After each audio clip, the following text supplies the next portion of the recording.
नमस्कार मंडळी, स्वागत आहे तुमचं माझ्या यूट्यूब चॅनलमध्ये। फार लहान मुलांच्या आवडीचा पदार्थ म्हणजे मुरमुऱ्याचे लाडू। मी इथं बनवणार आहे मुरमुऱ्याचे लाडू। तर मग चला व्हिडिओला सुरुवात करू। तर मी इथं ह्या वाटीने 3 वाट्या मुरमुरे घेतलेले आहेत। पहा, मुरमुरे आपल्याला असे चिंबरलेले घ्यायचे नाही, तिथं असे नरम कडक मुरमुरे घ्यायचे। तिथं पहा, ह्या वाटीने 3 वाट्या मी इथं मुरमुरे घेतलेले आहेत।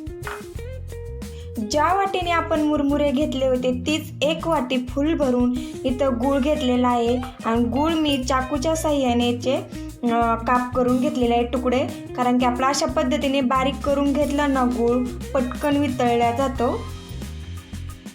आणि इथं 2 चमचे साजूक तूप घेतलेला आहे, आपल्याला साजूक तूप लागणार आहे। मी इथं कढई गरम करायला ठेवलेली आहे, त्यामध्ये आपल्याला घालून घ्यायचं साजूक तूप। मी इथं 2 चमचे साजूक तूप घालून घेणार आहे।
एका बाउलमध्ये पाणी घेतलेलं आहे आणि आपल्याला हा पाक थोडासा याच्यामध्ये टाकून पाहायचा आपली इथं चाचणी झाली का ते।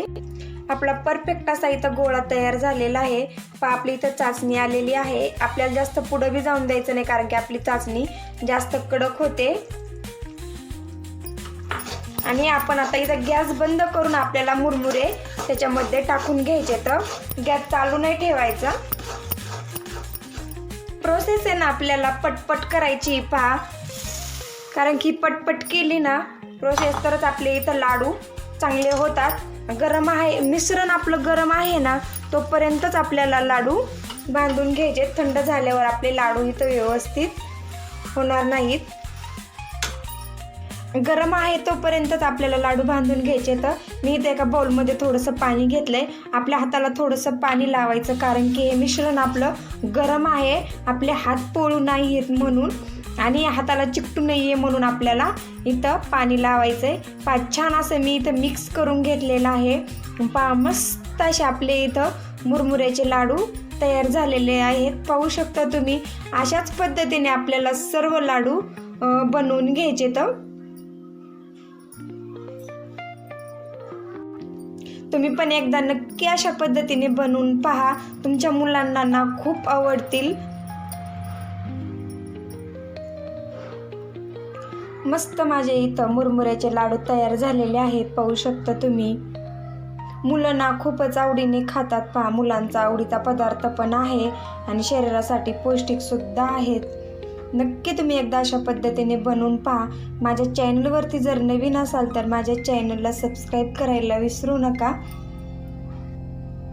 पुन्हा भेटूया अशाच नवीन नवीन रेसिपीसोबत. तोपर्यंत धन्यवाद.